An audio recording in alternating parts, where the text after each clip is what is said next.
നമസ്കാരം. പോപ്പുലർ ഫ്രണ്ടിനെ കുപ്പിയിലടക്കാൻ കാരണമായ പാലക്കാട്ടെ RSS നേതാവ് A ശ്രീനിവാസൻ കൊല്ലപ്പെട്ട കേസിൽ സുപ്രധാന വഴിത്തിരിവ്. പാലക്കാട്ടെ RSS നേതാവ് A ശ്രീനിവാസൻ കൊല്ലപ്പെട്ട കേസിൽ സുപ്രീം കോടതിയിൽ സത്യവാങ്മൂലവുമായി NIA.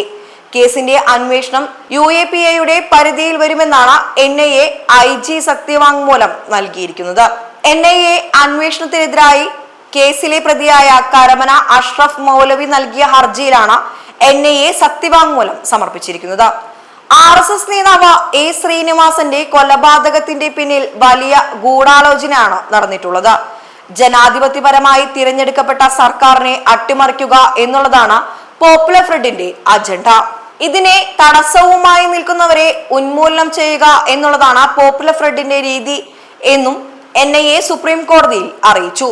തങ്ങളുടെ അജണ്ടയ്ക്ക് തടസ്സം നിൽക്കുന്നവരുടെ ഒരു പട്ടിക തന്നെ പോപ്പുലർ ഫ്രണ്ട് തയ്യാറാക്കിയിട്ടുണ്ട്. ആ പട്ടികയിലെ ഒരാൾ മാത്രമാണ് കൊല്ലപ്പെട്ട A ശ്രീനിവാസൻ. ഇന്ത്യയിൽ ഭീകരപ്രവർത്തനം നടത്താൻ ശ്രമിക്കുന്ന പല രാജ്യാന്തര സംഘടനകളുമായും പോപ്പുലർ ഫ്രണ്ടിന് ബന്ധമുണ്ട്. അതിനാൽ തന്നെ A ശ്രീനിവാസന്റെ കൊലപാതകവുമായി ബന്ധപ്പെട്ട വിഷയങ്ങൾ UAPAയുടെ പരിധിയിൽ വരുമെന്നും NIA സുപ്രീം കോടതിയിൽ നൽകിയ സത്യവാങ്മൂലത്തിൽ അറിയിച്ചു. News desk Bharathabhoomi.